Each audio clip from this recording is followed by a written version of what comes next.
भविष्यति रात्रिः नेनास्यो वर्णसंयुक्तया जीवन चक्रम।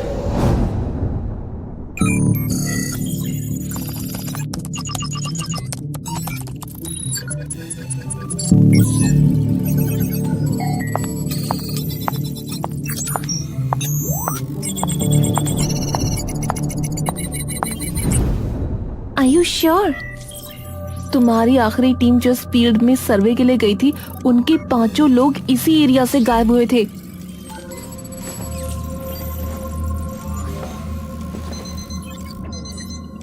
अवनी अपनी नजरें घुमाकर खिड़की के बगल में रखे एक टेबल पर रखे हुए पत्थर को देखती है। अवनी मेघा की तरफ देखती है और उसके कंधे पर हाथ रख देती है। डोंट वरी, अब की बार मैं हूँ तुम्हारे साथ, कुछ नहीं होने दूंगी। 6 लोगों की टीम में सिर्फ अकेली मैं बची। अगर कुछ मिला तो सिर्फ ये 5 पत्थर। इस पत्थर के बारे में मैंने तुम्हें नहीं बताया ना अभी तक? क्या नहीं बताया? इन 5 पत्थरों की शेप ध्यान से देखी है तुमने? हाँ, एक वूम की शेप है, पर ये शेप किसी सिंपल वूम की नहीं है, एक प्रेग्नेंट औरत के वूम की है। व्हाट? सबको यही लगा कि इन 5 पत्थरों की सिर्फ शेप नॉर्मल है, पर मुझे पता था इन 5 पत्थरों में कुछ और भी छुपा है। तो आपको कुछ मिला? अवनी पत्थर की ओर देखती है और उसके पास चली जाती है और जिस टेबल पर वो पत्थर रखा होता है उसकी ड्रॉअर से एक कागज निकालती है। इन्हें स्कैन किया गया तो इनमें से ना कोई रेडिएशन मिली और ना ही कोई और एनर्जी, पर हम एक चीज चेक करना भूल गए। क्या? Audio frequency. जब मैंने इन पत्थरों को इंफ्रासाउंड डिटेक्टर्स में एनालाइज किया तब उनमें से एक बहुत ही कम फ्रीक्वेंसी की साउंड वेव डिटेक्ट हुई। क्या था उसमें? एक संस्कृत का श्लोक था, वो भी पूरा नहीं सुन पाए, सिर्फ कुछ ही शब्द डिकोड कर पाए। क्या थे वे शब्द? मेघा और अवनी एकदम से बाहर की ओर देखते हैं। एक संस्कृत का कोई श्लोक था। अवनी वो कागज खोलती है और उसे पढ़ने लगती है। गंभीरा रात्रिर्भवति, बीच की फ्रीक्वेंसी बहुत ज्यादा लो थी, वो डिटेक्ट नहीं हो पाई। सिर्फ ये 3 शब्द और आखिरी का एक शब्द। अवनी मेघा की शिकन भरी नजरों की ओर देखती है। क्या था वो आखिरी शब्द? काल भक्षिणी। मेघा जैसे ही वो नाम सुनती है उसके शरीर का हर कतरा कांप उठता है, ना जाने क्यों। क्या क्या मतलब है उस श्लोक का और इस शब्द का? गंभीरा रात्रिर्भवति, जब रात और गहरी हो जाए। काल भक्षिणी, वक्त को खा जाने वाली। मेघा, कहाँ है तेरा ये नया इंटर्न?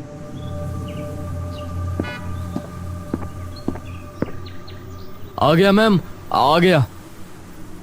इंटर्न तुम हो, हम नहीं, जो तुम्हारा वेट करेंगे। You should be on time. I am so sorry ma'am, वो मैं मंदिर में माथा टेकने के लिए रुक गया था। अवनी एकदम से राहुल की ओर देखती है। तुम भगवान को मानते हो? बस मानता नहीं हूँ, शिव शंभू का भक्त और माता रानी का बेटा हूँ मैम। अरे ये क्या लिया यार मेघा, माना तेरा बॉयफ्रेंड है, बट कम ऑन। सिर्फ बॉयफ्रेंड है इसलिए नहीं लाई मैम, इसकी ऑब्जर्वेशन स्किल्स बहुत बढ़िया है। पैटर्न्स और अलग चीजों को पहचानना इसके खून में है। इसके पापा बड़े फेमस प्राइवेट डिटेक्टिव थे। अच्छा ठीक है, फिर इससे कहियो कि मुझसे कम ही बात किया करे, फालतू में ऑफेंड हो जाएगा वरना। अरे नहीं, जब काम की बात आती है तो वहाँ ये एकदम सीरियस रहता है। मुझे भी मैम बुला रहा है, आपने देखा ना? हाँ ठीक है। तीनों टैक्सी में बैठकर गूढ़ वन की ओर निकल लेते हैं।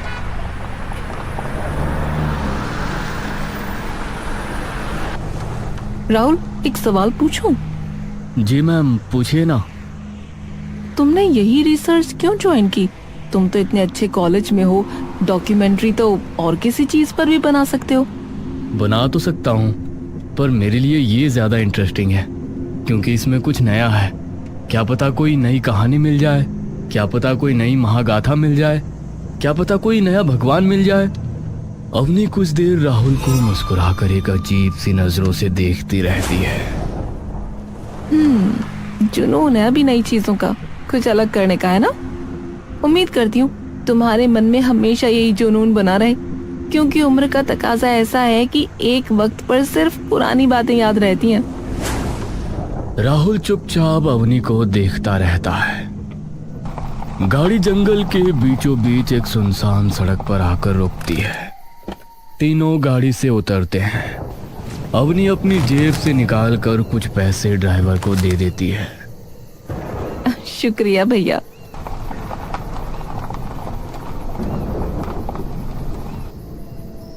अवनी, मेघा और राहुल अब सुनसान जंगल में एकदम अकेले थे। अवनी अपने बैग से 2 वॉकी टॉकी निकालती है।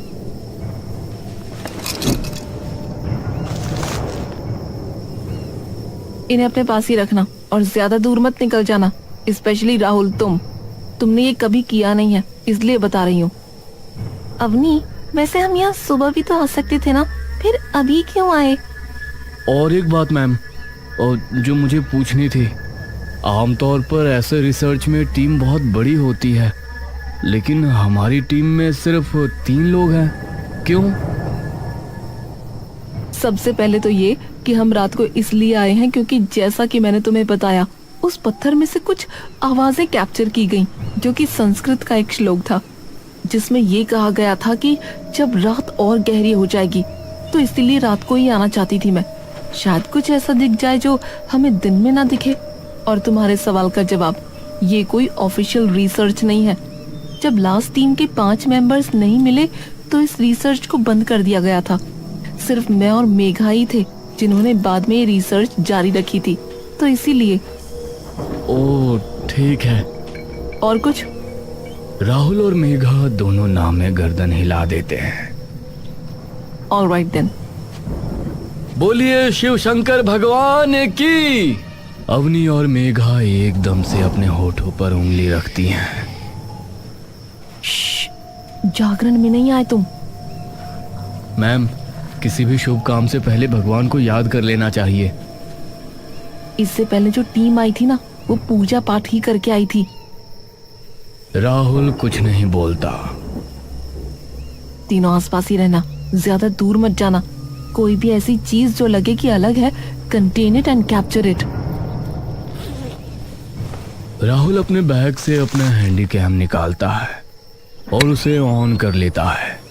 तीनों जंगल के अंदर निकल जाते हैं। जंगल बहुत ही घना और सुनसान होता है। तीनों धीरे धीरे जंगल की दूरतम गहराई में जाने लगते हैं, जहां बिच्छुआ, हिगोट और कई झाड़ियां घनी होती जा रही थी। रुको, क्या हुआ? यही है ना वो जगह? अपनी अपने पीठ पर टंगे बैग में से एक नक्शा निकालती है और खोल कर देखती है, जिस पर गूढ़ वन लिखा होता है। ठीक कहा। अब एक काम करो, तुम दोनों उस तरफ जाओ और देखो, मैं इस तरफ जा रही हूँ। सेफ नहीं है अवनी, इतनी रात को अकेले ऐसे सुनसान जंगल में। अरे तू चिंता मत करना यार, तुम जाओ। एरिया ज्यादा बड़ा नहीं है तो कवर करने में टाइम नहीं लगेगा। ठीक है, ध्यान से करना जो भी करोगे आप। तुम भी, और ज्यादा दूर मत जाना वरना वॉकी की रेंज नहीं पकड़ेगी। ठीक है। मेघा और राहुल दाईं तरफ और अपनी बाईं तरफ निकल जाती है। मेघा और राहुल एक दूसरे का हाथ पकड़कर धीरे धीरे आसपास की सारी जगहों की छानबीन करते जा रहे थे। मुझे तो ये समझ में नहीं आ रहा कि हम ढूंढ क्या रहे हैं मैम। मेघा एकदम से राहुल की ओर देखती है। अब तो अवनी भी नहीं है तो मुझे क्यों मैम बुला रहे हो तुम? अरे पर काम तो कर रहे हैं ना। बे प्लीज ना, मत बुलाओ। अच्छा अच्छा ठीक है मेरी जान। मेघा उसकी तरफ मुस्कुराती है। ये हुई ना कुछ बात। मेघा और राहुल आगे जाने लगते हैं। तभी उनके वॉकी टॉकी में से अवनी की आवाज आती है।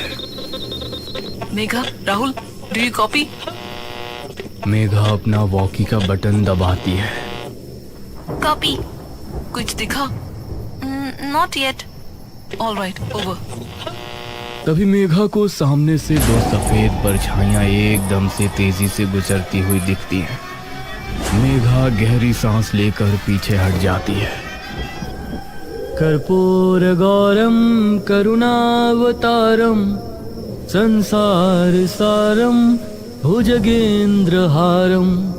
राहुल वो आवाज सुन इस कदर मंत्रमुग्ध हो जाता है कि कब उसका हाथ मेघा के हाथ से छूट जाता है, इस बात का उसे खुद अंदाजा ही नहीं लग पाता।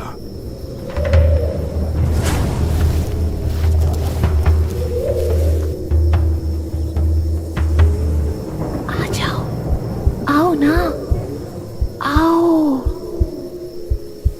मेघा का दिमाग डर से इतना सुन्न पड़ चुका होता है कि उसे इसकी भनक नहीं पड़ती कि राहुल उसका हाथ छोड़ कहीं और जा चुका है। मेघा वॉकी को अपने कानों के पास लाती है और उस आवाज को ध्यान से सुनने की कोशिश करती है। बेटी, आ जाओ ना, आओ। यहाँ तुम्हें कुछ नहीं होगा। आ जाओ मेरे पास। मेघा की आंखें डर के मारे चौड़ी खुल चुकी होती हैं, लेकिन ना चाहते हुए भी उसके पैर उन परछाइयों की ओर बढ़ने लगते हैं। धीरे धीरे मेघा अपनी पलकें उठाकर देखती है कि उसके सामने एक बड़ा सा पीपल का पेड़ है। मेघा धीरे धीरे झाड़ियों को हटाते हुए आगे पहुंचती है, लेकिन जैसे ही वो पेड़ के पास पहुंचती है,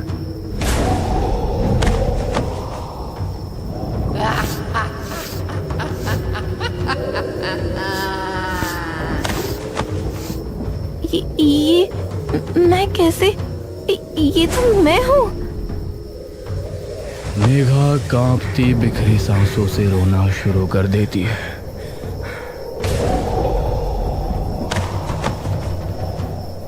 आजा छोरी, तेरे भी बाल आवारों।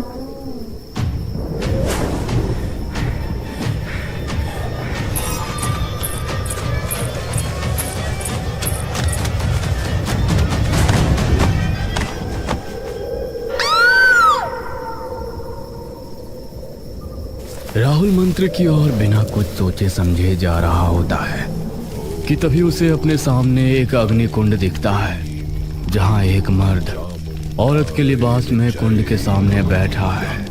तभी वो पुजारी राहुल की ओर एकदम से बड़ी बड़ी क्रोध में जलती हुई आंखों से देखता है।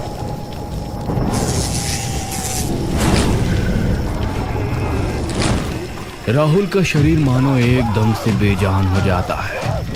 राहुल वहीं बिखर कर गिर जाता है और जैसे ही वो गिरता है, वो पुजारी जोर से अपनी दैत्य ध्वनि में चिल्ला उठता है, स्वाहा! आहुति संपन्न हुई। अवनी अपने वॉकी टॉकी पर राहुल और मेघा से बात करने की बहुत कोशिश कर रही होती है। Megha, Rahul, do you copy? दूसरी तरफ कोई आवाज नहीं आती। Damn it! अवनी उन्हें ढूंढने के लिए पीछे मुड़ती है कि तभी उसे मेघा के चिल्लाने की आवाज आती है। अवनी मुड़कर उस आवाज की ओर देखती है। जैसे ही वो आवाज के करीब पहुंचती है,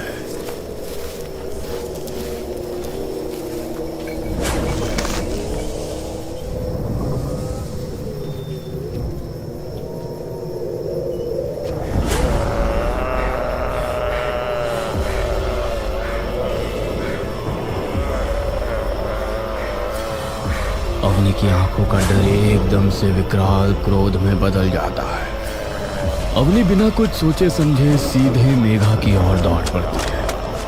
कमीने, छोड़ उसे, छोड़! लेकिन तभी वो एक अंधेरे भरे गड्ढे में गिर पड़ती है।